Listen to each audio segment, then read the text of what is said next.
मुसलमानों के बारे में, भारत में मुसलमानों के बारे में, क्रिश्चियंस के बारे में, बांग्लादेश में हिंदुओं के बारे में, बुद्ध लोगों के बारे में जो विचार कहे जाते हैं ज्यादातर सच नहीं होते। तो वही हमको आज देखना है पहले कि इसकी सच्चाई क्या है और झूठ क्या है।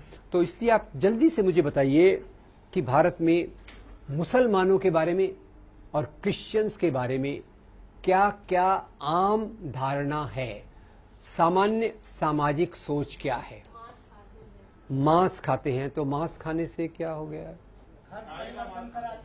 गाय का मांस खाते हैं। तो गाय को हिंदू लोग क्या मानते? माता। गाय को माता मानते तो पिता कौन होगा? मैंने कुछ नहीं कहा, आप ठीक है चलिए। तो गाय को माता मानते हैं, तो मुसलमान गाय को खाता है, तो इसलिए हिंदू को तकलीफ होती है, इसलिए वो मुसलमान को मारता है। नंबर एक, धर्म परिवर्तन कराते हैं, मतलब वो कौन? हाँ, धर्म परिवर्तन का भी एक जरा सुन लीजिए। दो प्रकार के कहते हैं। एक तो भाई वो ईसाई मिशनरी, वो घूमते रहते हैं बाइबल लेके, कोई भी दिखा तो उसको क्रिश्चियन बना देते हैं, एक। और दूसरा एक धर्म परिवर्तन इतिहास में कहा जाता है। इतिहास में कहा जाता है कि भाई मुसलमान राजाओं ने धर्म परिवर्तन करवाया, ऐसा बोलते हैं ना। इस्लाम में धर्म परिवर्तन किसने कराया? लोगों की मान्यता क्या है? मुसलमान राजाओं ने। औरंगजेब है कि सभी मुसलमान राजा वैसे ही थे, ऐसा बोलते लोग। लोग क्या बोलते? मुसलमान राजा आए, विदेशों से आए, काय पे बैठ के आए थे? घोड़े पे, क्योंकि एरोप्लेन का तो उस समय नहीं था। घोड़े पे बैठ के आए और बोलते मुसलमान राजा वेरी बैड, घोड़े पे बैठ के आए। उनके एक हाथ में तलवार थी, एक हाथ में कुरान थी। अब आपने सुन लिया, कई बार लोग सुनते नहीं। मैं एक कॉलेज में फिर से गया था, मैं बोल रहा था देखो, लोग बोलते मुसलमान राजा आए, उनके एक हाथ में तलवार थी, एक हाथ में कुरान था। जैसे ही मैंने बोला, कुछ स्टूडेंट्स खड़े हो गए, बोले सर ये पॉसिबल कैसे है? अगर मुसलमान राजा के एक हाथ में तलवार है, एक हाथ में कुरान है, तो घोड़ा कौन चलाएगा? मैंने कहा ये तो मुझे पता नहीं। एनीवे, तो खैर, यानी मुसलमान राजाओं ने इस्लाम फैलाया, क्रिश्चियन मिशनरी ईसाई धर्म फैलाते। मुसलमान नौजवानों को मोटरसाइकिल लेके देते, मोबाइल लेके देते, ऐसा लोग बोलते। उसमें मैं एक और ऐड कर देता हूं, शायद डिओड्रेंट भी लेके देते, राइट। और वो फिर जाते, हिंदू लड़कियां उनकी तरफ आकर्षित हो जाती हैं और वो इसलिए मुसलमान बन जाती। तो लव जिहाद एक, ठीक है, इसको लव जिहाद को भी अपन देखेंगे। और एक और जिहाद है, हाँ जी, वायलेंट होते हैं, ठीक है। मैं पहले जिहाद को कंप्लीट कर देता हूं। जिहाद से एक और चीज भी जुड़ी हुई है, जो आतंकवाद को जिहाद से जोड़ते हैं। एक्चुअली इसको जिहादी आतंकवाद कहते हैं। और शायद आपने सुना होगा, एक लोकप्रिय मान्यता है कि सभी मुसलमान आतंकवादी नहीं होते, पर सभी आतंकवादी मुसलमान होते हैं। फिर सानिया ने कहा कि वो लोग ये क्या कहा, वायलेंट होते हैं। वायलेंट मतलब आक्रामक होते हैं। आक्रामक क्यों होते हैं? किस चीज के कारण आक्रामक होते हैं? किस कारण से?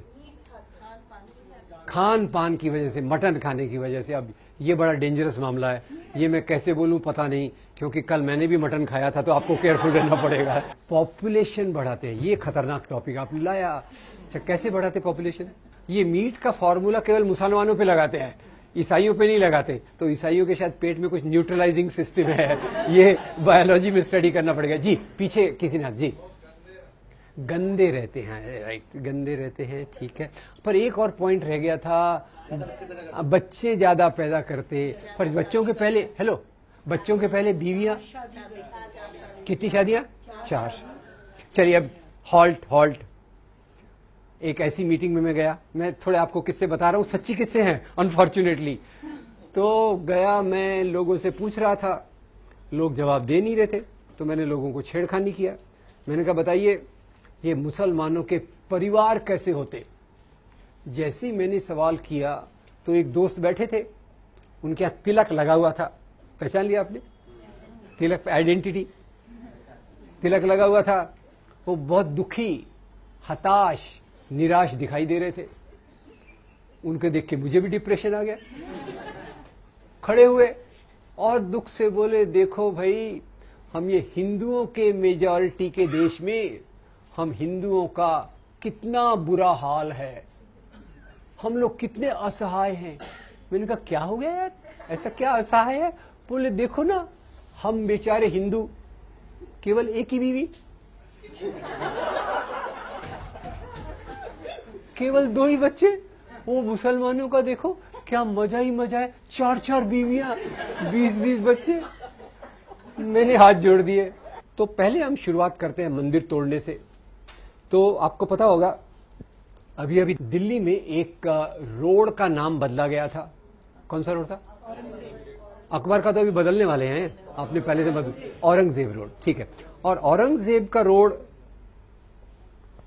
का नाम बदलने के पहले उन्होंने कहा औरंगजेब वेरी बैड। बाकी चीजें तो थी, धर्मांतरण भी उसने कराए, पर उसने हमारे मंदिरों को तोड़ा। अब मैं बड़ा कंफ्यूज हो गया।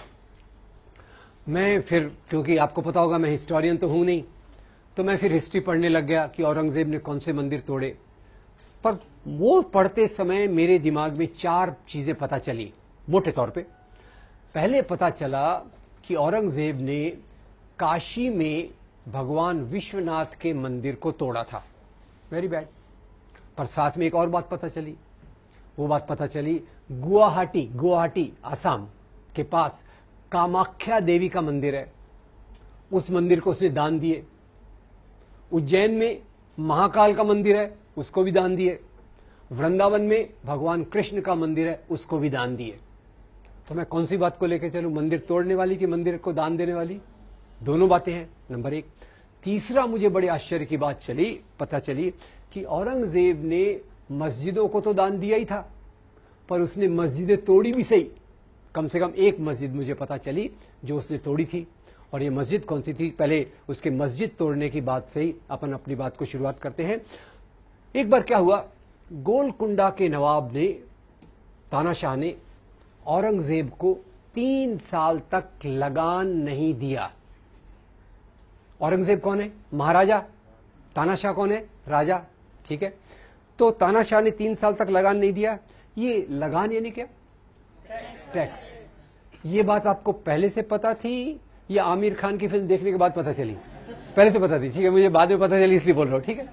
अब ये समाज में टैक्स कैसे चलता है? सबसे नीचे टैक्स देने वाला कौन होता है? किसान। किसान किसको टैक्स देता है? जमींदार को। जमींदार किसको टैक्स देता है? राजा को। राजा किसको देता है? महाराजा को। औरंगजेब कौन है? महाराजा। तानाशाह कौन है? राजा। तो औरंगजेब ने तानाशाह को पूछा, आपने 3 साल तक लगान नहीं दिया, क्या प्रॉब्लम है?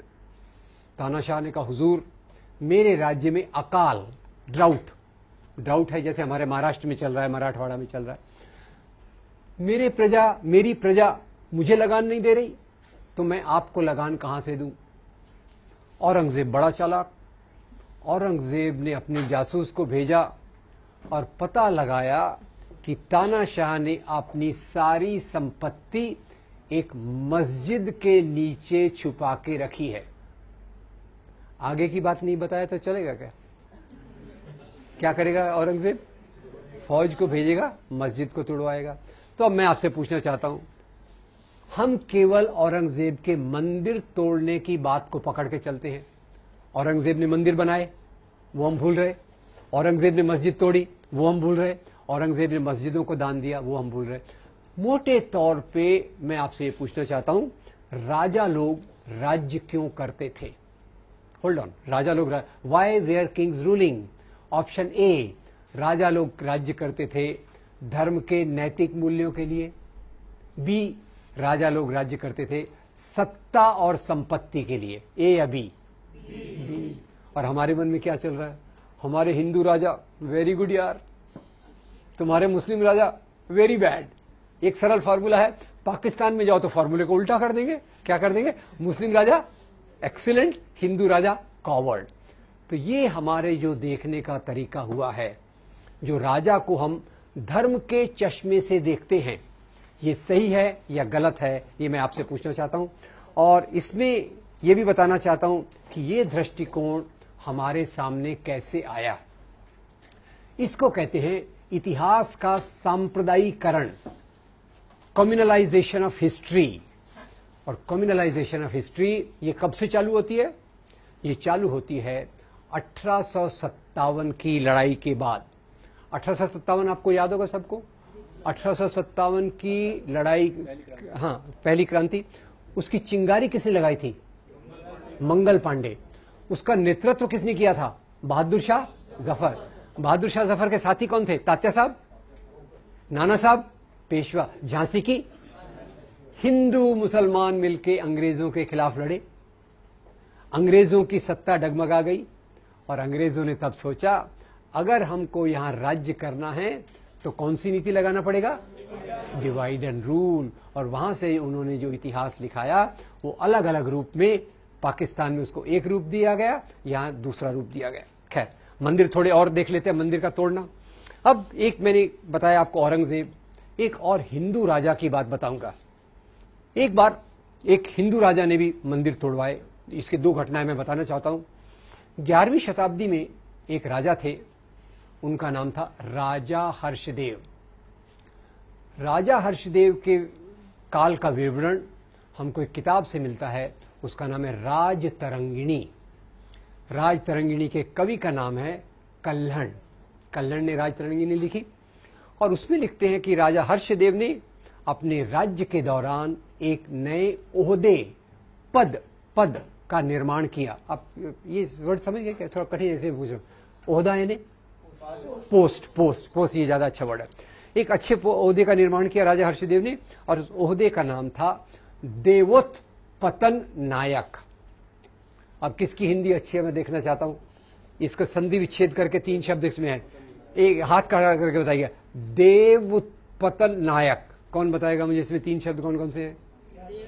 देव, उत्पतन, नायक। देव यानी भगवान, उत्पतन यानी उखाड़ना, नायक यानी अधिकारी।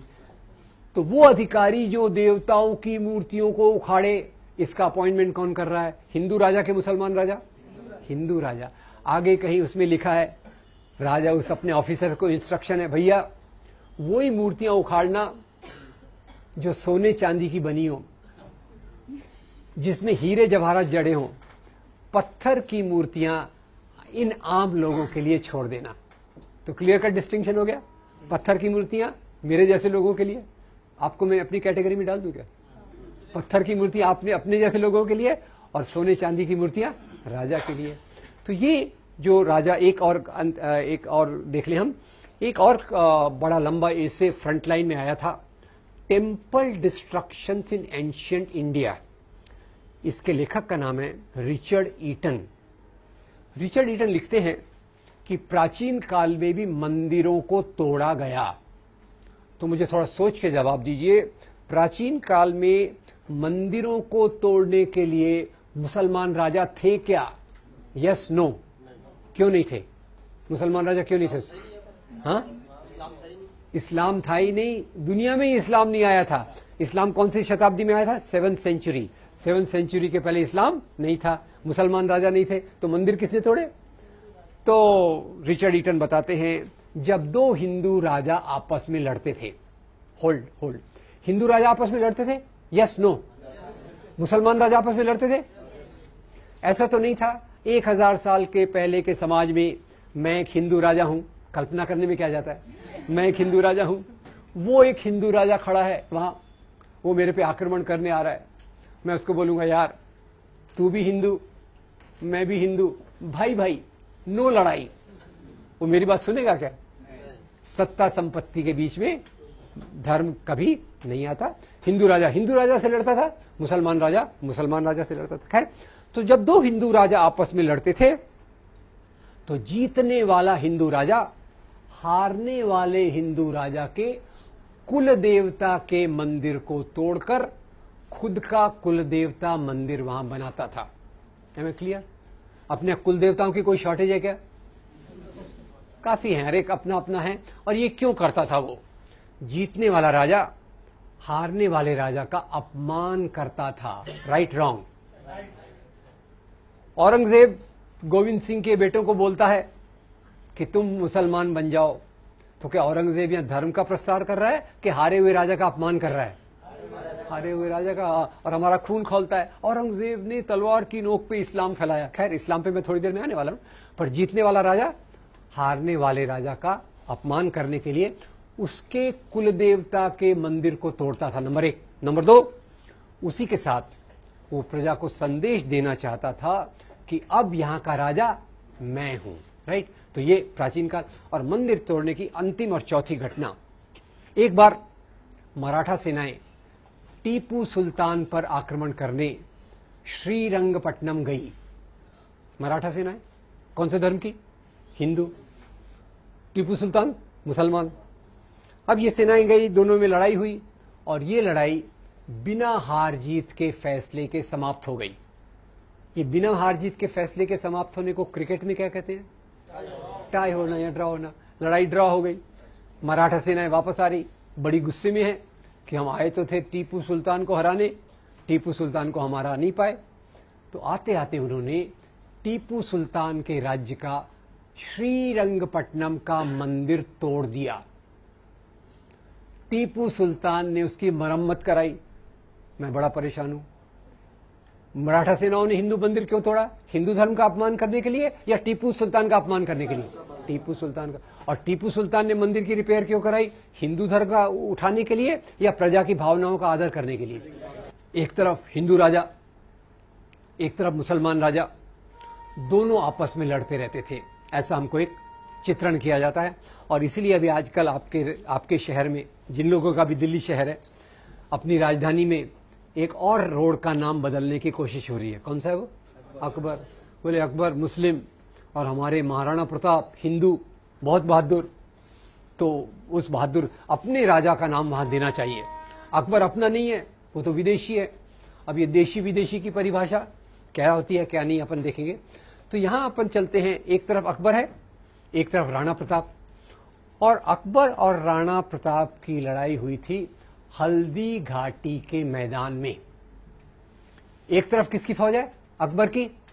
एक तरफ राणा प्रताप की। आप देखेंगे, आप हैरान हो जाएंगे, अकबर की फौज में अकबर खुद नहीं है।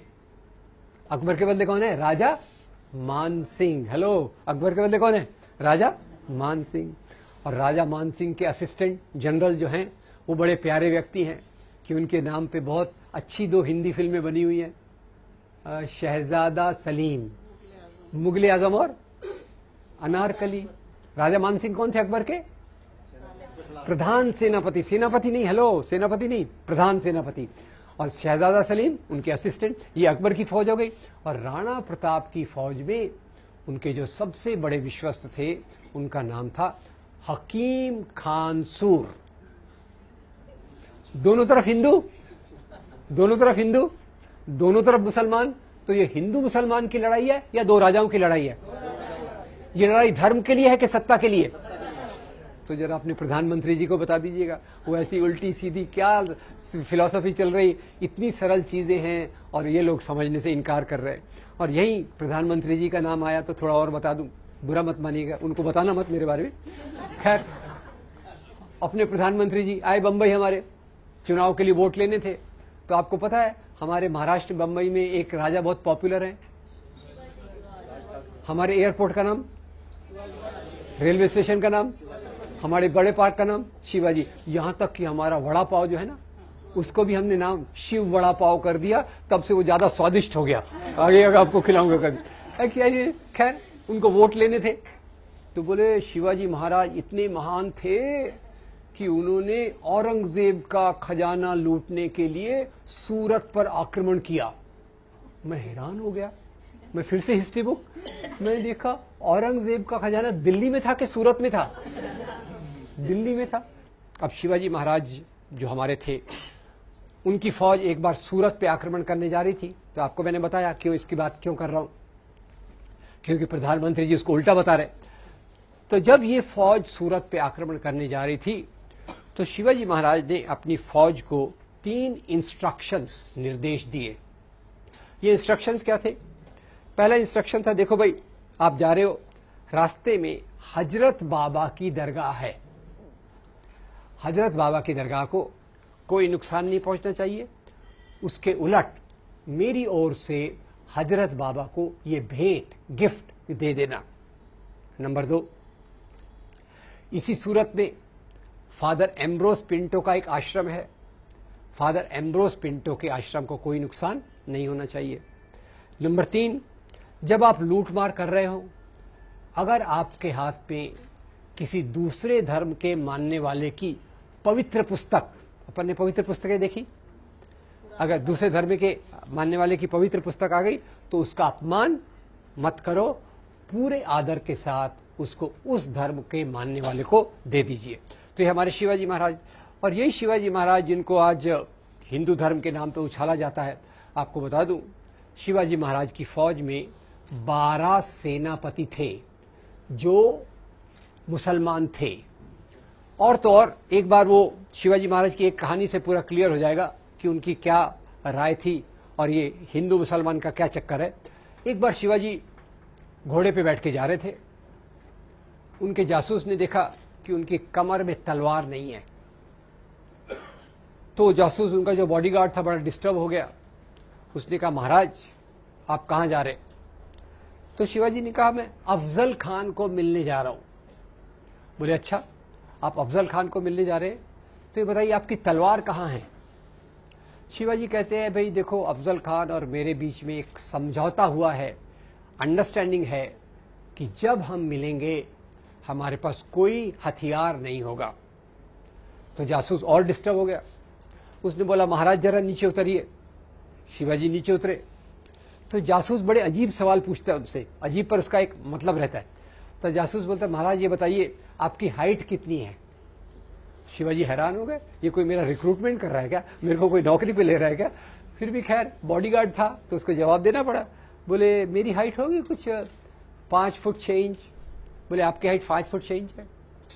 अफजल खान की हाइट क्या है? अरे अफजल खान तो बोले पठान है, 6 फुट से भी लंबा है। फिर बोले, आपका बॉडी साइज क्या है? आजकल तो बॉडी साइज बताना बड़ा इजी है ना, शर्ट की साइज से small, medium, large, extra large. अब शिवाजी उस समय तो और रेडीमेड शर्ट्स होते नहीं थे, तो शिवाजी ने कहा होगा मेरा साइज मीडियम टू लार्ज है। बोले, अफजल खान का साइज क्या है? बोले, अफजल खान का साइज तो एक्स्ट्रा एक्स्ट्रा एक्स्ट्रा लार्ज होगा। तो बोले, महाराज जब आपको वो मिलेगा बिना हथियार के तो आपका वो गला दबा के आपका मर्डर कर सकता है कि नहीं? शिवाजी ने कहा, यह बात तो सही है। तो बोले, महाराज भोले मत बनो, ये गुप्त हथियार पहचाना आपने? वाघ नख, आयरन क्लॉज, ये गुप्त हथियार साथ में लेके जाइए। शिवाजी महाराज ने अंगूठियों के नीचे वाघ नख को छुपा लिया। और ये जासूस का नाम जरा मैं पूछना चाहता हूं आपसे। ये शिवाजी महाराज, उनके जासूस का नाम था रुस्तमे जमान। शिवाजी महाराज के 18 बॉडीगार्ड थे, उसमें से 12 बॉडीगार्ड मुसलमान थे। शिवाजी महाराज घोड़े पे बैठे जा रहे थे। जब जा रहे थे, गए अफजल खान के तंबू के पास पहुंचे। जैसे ही तंबू के पास पहुंचे, अफजल खान ने उनको देखा, जोर से जंप लगा के बाहर आया और जोर से चिल्लाया, शिवा शिवा, और आके सीधा उनके गले पे हाथ रख दिया। शिवाजी महाराज तैयार, वाघ नख निकाला, अफजल खान के पेट में डाल दिया। जैसे वाघ नख अंदर गया, अफजल खान गिर गया, मरने पे आ गया। और अफजल खान की तरफ से उनके सचिव, सेक्रेटरी आए, उन्होंने तलवार निकाली और शिवाजी को मारने की कोशिश की। और वो सेक्रेटरी का नाम भी बड़ा इंटरेस्टिंग है। सेक्रेटरी का नाम है कृष्णाजी भास्कर कुलकर्णी। कृष्णाजी भास्कर कुलकर्णी किसके साथ है? अफजल खान के साथ है। रुस्तम जमान किसके साथ है? शिवाजी के साथ है। तो ये हिंदू मुसलमान का राजा है कि सवाल है कि दो राजाओं का सवाल है? एक सवाल आपको पूछता हूं, अकबर के महल के अंदर एक मंदिर है, राइट रॉन्ग? किसका मंदिर है वो? और जब कृष्ण जन्माष्टमी मनाई जाती है, अकबर उसको बायकॉट करते हैं या उसमें हिस्सा लेते हैं?